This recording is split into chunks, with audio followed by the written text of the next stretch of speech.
Good morning. Happy Monday. I am back from kind of a crazy week of traveling. So, we're going to talk a little bit about the beginning stages and the messy middle. And the truth is that really it starts from your kitchen table. And I was having a conversation with my fiance yesterday, and that's what sparked today's live. Just about how things got started. And I kind of shared with him about my beginning. And he was like, people need to hear that. People need to know that. So we're going to talk about that today. Really, it's like from the kitchen table to building a multi-million dollar subscription box business. So we're going to talk about that today. I'm going to pull back the curtain for you today. And I want you to participate in this live today. I want you to tell me where you're at on your journey, because we're somewhere in the beginning stages, the messy middle, or we're feeling some sort of success right now. And I want you to understand that a lot of you see me at this stage, but you didn't see Sarah 12 years ago. And so we're going to talk about that today. And I'm going to give you some tips today to go along, because I want to make sure it's actionable for you. I'd love to say hi to you in the chat. If you are here, whether you're watching me over on YouTube or Facebook, let me know that you're here so I can say hi to you. The team is also in the chat with me this morning. Good morning, Wanda. It's good to see you. I see that Dana's here. Good morning, Amanda. Hey, Meredith. Good morning, everybody. Good morning. They're here with me on YouTube. They're here with me on Facebook. They're all over the place. Good morning, Carolyn. Good morning, Sue. Good morning, Shakira. Good morning, Chantel. Good morning, Kara. And I see Elizabeth is here. 3 weeks in. Elizabeth, let's talk about it, because girl, it's going to feel painfully slow for a little while. And I'm going to talk about that with you today. So I want to start by just kind of cueing you into that conversation that my fiance and I were having last night. He was showing me a picture on his phone, and it was of a friend of his. And it was this line around the parking lot of his food truck. And he was telling me he said, I used to literally go to this man's house and buy a plate of food. Like, I'm so proud of him, like, to see his food truck wrapped around the corner of this parking lot. Like, there were probably 100 people or more in line for his Mother's Day, whatever he was doing for his food trucks. And I said, that's kind of how I started. I was making door hangers from my kitchen table, and people would come pick them up at my house. I was selling them on my Facebook page, and people would just show up and pick up their door hangers from my house. And that's literally how I started this business. And I talked to him about how it was that situation. It was a side hustle for me. I was still working my 9 to 5, and I was making, 30, 40 bucks a piece on these door hangers that I was making. And it was good money. Like, I didn't have extra money then. Like, we talked about this time, like this period of my life when I would go to the grocery store with a calculator, because I only had a certain amount of money in my wallet and I couldn't afford to just buy whatever I want. Like, I go to the grocery store now and I can just buy whatever I want, right? But it hasn't always been that way. And when I started this business, I was definitely like the calculator at the grocery store kind of girl. And I was just trying to make some extra money. And then I also told him, how it propelled me. So I signed up to do a vendor booth at a Christmas show, and it was $550 for this 10 by 10 booth. And I didn't have $500. Like, $500 to me back then was so much money that I couldn't risk. I didn't understand the ROI I was about to have on that booth. And so what happened was, another small business entrepreneur and we went in at halfsies on this 10 by 10. If y'all have ever been in a 10 by 10 booth, it is the smallest dang thing. Can you imagine halving that with somebody? But we didn't know any better. We didn't have $500 laying around that we could just invest in our business at that time, or even know what the outcome of that $500 was going to be for us. But I'm telling you that $500 changed everything for me. So we signed up for this booth. I was making door hangers, I was making frames, I was teaching a painting class at this event. And so I had just hoped that I could get people from the class to my booth to buy a frame or a door hanger from me after I taught this class at this event. And the week before, the person I was going in halfsies with said, I'm sick. I can't do this event. My half is already paid, but you're going to have to fill the whole space. And I was like, oh my goodness, I don't know. I was nervous and I did it. And that weekend I made $5,000. And that was it for me. That's what sparked my entrepreneurial spirit. I really didn't have that before. I had always worked for another company. And that was it for me. And I started my business legitly after that. I ended up getting my first brick and mortar location 6 months later. I'd used the money I'd made for that weekend to invest in having a location. I had been working at my kitchen table and I was still working my full-time job. Even while I got my first retail location. And so I want to share this with you because I know some of you are still in that beginning stages and some of you can't afford that $500 booth rent. I was there too. And I want to take you on this little journey with you today about what you can't see right now and where this journey is going to take you. I didn't start with a team of 16 people. I started with me. I was everything. I was the shipper. I was the customer service. I was the designer. I was the person that checked you out. I was everything. And a lot of us start that way. Okay. I didn't have a warehouse. I had a kitchen table. And then I rented a tiny 600 square foot location. And that was my first real place. And it was shortly after I opened my brick and mortar store, my little 600 square foot location, that I became busier and busier. And I want to show you this little graph. Okay. I want to show you what growth takes, how long it takes, because I think you need to see it. Because, like Elizabeth told me when we first got started, I'm 3 weeks in and it's painfully slow. And then I'm going to give you some tips that I've learned along the way to help you accelerate your growth a little bit faster. Okay. So I'm going to pull this graph up really quickly because I want to share this with you. Okay. We made this little graph for an event I was speaking at last month in Denver, but I just wanted to pull a couple slides out because I think the visual of this is so powerful. And I'm going to also just backtrack just a little bit here. You're seeing 2015 on this graph, okay? And I've got to take it back to 2013 because that's when I started my business. It was 2013. I started from the kitchen table, and that year I made $19,000. Y'all, $19,000 is so much money. I made $19,000 in 2013 as a side hustle for my 9-to-5. Do you know what $19,000 did for my little family? I had little kids. It allowed us to purchase things that were not everyday, not everyday groceries and clothes. Like I could now purchase things. I remember buying my kids a season pass to the water park here in our town. And that was a big deal because it was a lot of money to me. I remember us going on vacations where we couldn't really go before. $19,000 was so much money to me. And it just allowed me to relax and allowed our finances to not, just hurt us so much. Like we were living paycheck to paycheck and we had great jobs.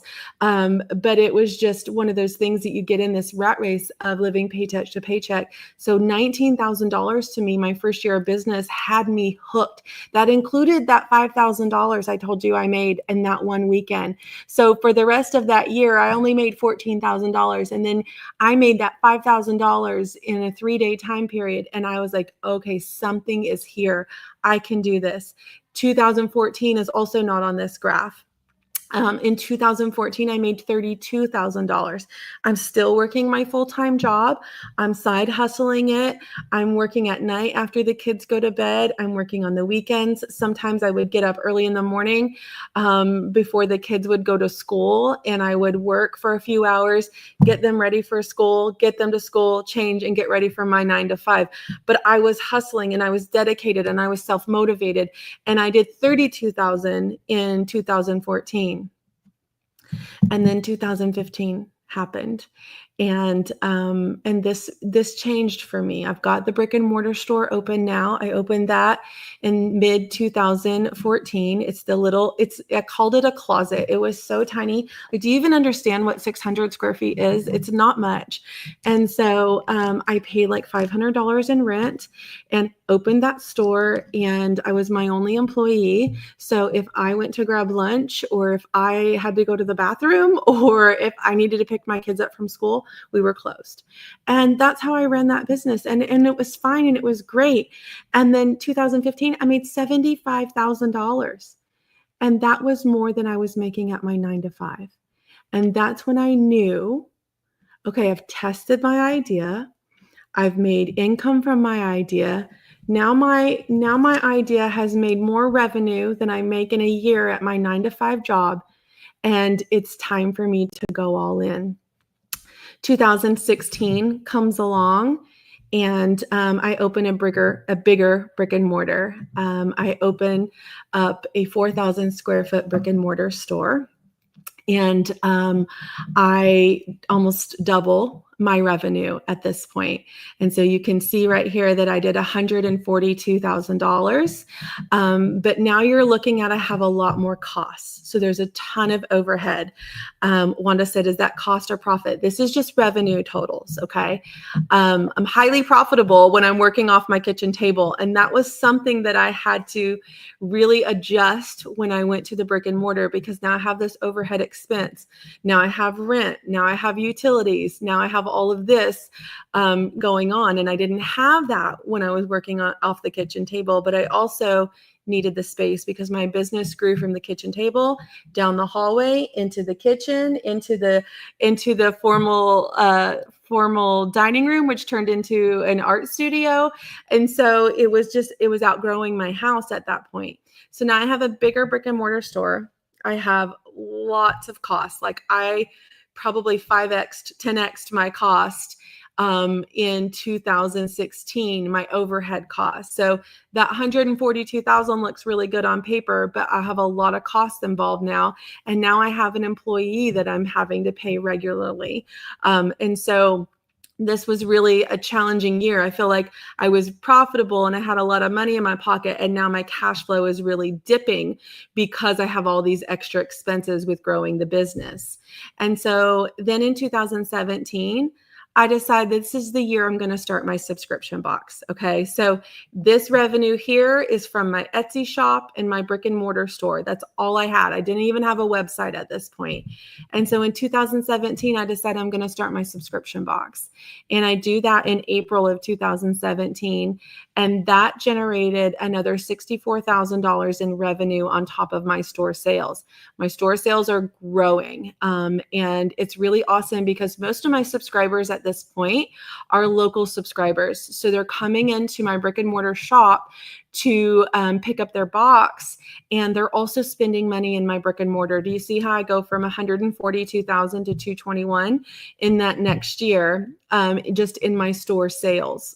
And so this is really a game changer for me. Starting this subscription box was really a game changer for me, because it allowed me that overhead. Like, let me help you understand that when you have this overhead, all your money, the first money that you make goes to your overhead. You're not even profitable until you pay the overhead. It's just like my salon. You know, when I bought the salon last year, we weren't even having enough appointments booked to pay the overhead of that business. So we never got to the profitable stage, because we didn't have enough appointments booked to even pay the rent, the utilities, the payroll, and my royalty fees that I pay to the franchise. So we were negative every single month when I bought the salon. And that's where we have this hump we have to get at. We're making great side hustle money, but side hustle money has to translate into really legit business profit. And when 2016 was a hard year for me because I was growing, but I also was growing in expenses too. And so by 2017, by adding that subscription box to my business, it helps so many things. It helps me be more visible. It helps me make these extra $64,000. And now because 95% of my subscribers in 2017 were local, they were coming in my shop every month. I was bringing foot traffic into my brick and mortar store every single month to shop and buy more things. And so now we're seeing this 2013 to 2017. We've got 4 years here. And I didn't even quit my 9 to 5 until 2016. Okay. So it takes time for this to happen. So then I'm like, okay, this subscription box is legit. Let's go all in. Let's start really making my business about the subscription box. And so by the start of 2018, I knew that the subscription box was something that I wanted to make the main thing of my business. You've heard me talk about this before, and I'm going to show you what happened when I made it the main thing of my business.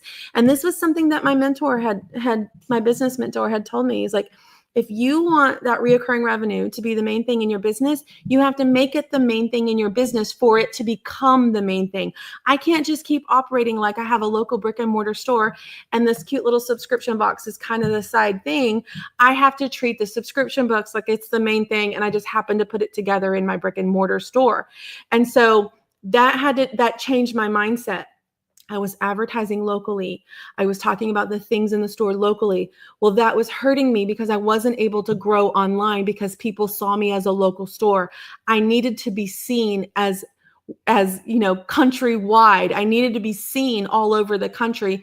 And I was focusing on that 220 and not the 64 because that was making me a lot of money, but I wanted to flip this. And so that's when I started to go live. That's when I started to, talk to people that were outside of my area. I started to get everything online. And what changed for me was in 2018. Let me change the view of this real quick. I'm going to pull this up so you can see it a little better if you're on.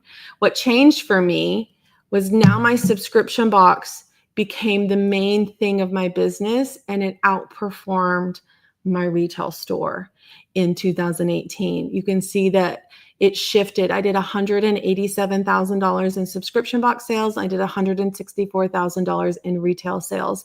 So I had $350,000 that year that I did in business, but now my business started to shift. And that's what I want you to see. Like if I focused on that 221, I probably would have made another $220,000 that year, but I really needed to focus on this subscription. I needed to get outside of my local area, and that subscription box was going to do it for me. And I went all in, and I kept growing, and I kept launching. And then what happened in 2019 was everything is growing. I did 384 in subscriptions in 2019, and I did 207,000 in my store. You see this pattern, the turquoise line is going to be pretty even here, but this pink line is the line that keeps growing. The pink is the subscriptions. So while I did almost $600,000 in 2019, it was now most of my revenue was coming from that subscription box. And then it happened for me.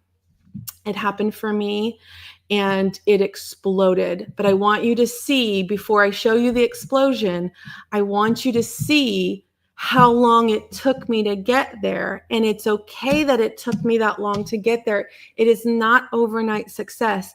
I didn't start my subscription box in 2017 and make $1 million. I started my business, and I had these local customers, and they would grow and grow. And that's that's $64,000 right here. They were all local. It was customers in my town. I didn't just wake up one day and make $64,000 in the entire United States. It was people from here and the 32,000 and the 19,000. Sorry, I keep hitting that. But I was growing, and I was growing at a steady pace. And then it hit like a lightning bolt. And I made $1 million in just my subscription box alone in 2020. And this is what happened. I leaned into advertising. I leaned into who I was as a business. I leaned into going live and showing up for people, and people showed up for me. And this continued. I made $1 million. I made 1.28 million, like almost 1.3 million in 2020, almost tripling my sales from 2019. And had I not had that subscription box, do you see where my growth would have leveled out?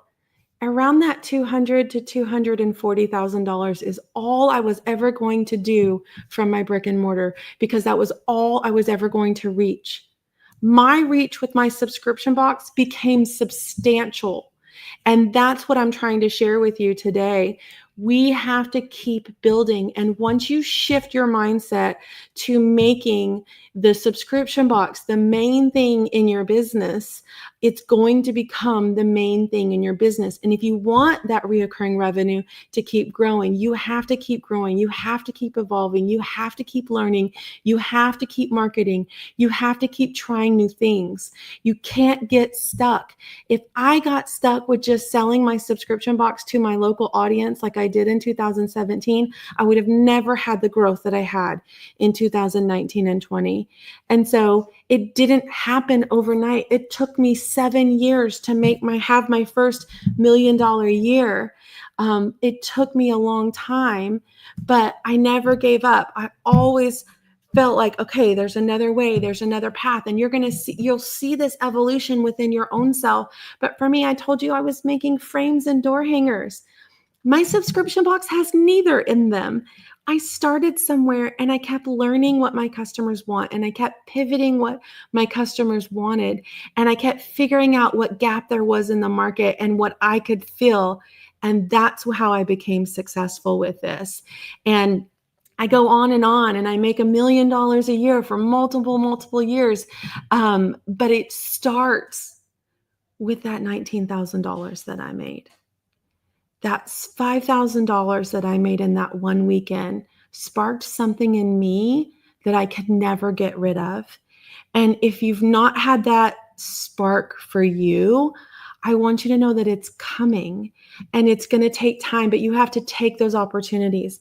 If I would have not gone in halfsies on that 10 by 10 booth with someone, I would have not had that $5,000 infusion in cash. I didn't know that a $500 booth would result in a 10x ROI. I didn't understand that then. I didn't know that if I put $30 into a Facebook ad, that it would result in $300 in sales for me. I didn't understand that, and I was scared of that because my money was precious. I told you I went to the grocery store and used a calculator because that's all the money I had. So spending $500 on a booth rent was so outrageous to me, not knowing what that ROI is. But I kept leaning into the opportunity, and I want you to lean into the opportunity. I just had a sold out subscription box launch in the middle of an economic crisis, in the middle of a tariff war, in the middle of all this uncertainty. I just had a sold out subscription box launch. Y'all, there's still opportunity. When you think that this is not the right time, when you think that you don't have it in you, when you think that you can't do this, we are still doing this. We are still doing this. I just talked with Scale Your Box a couple of weeks ago. Jenny just added 300 subscribers to her subscription.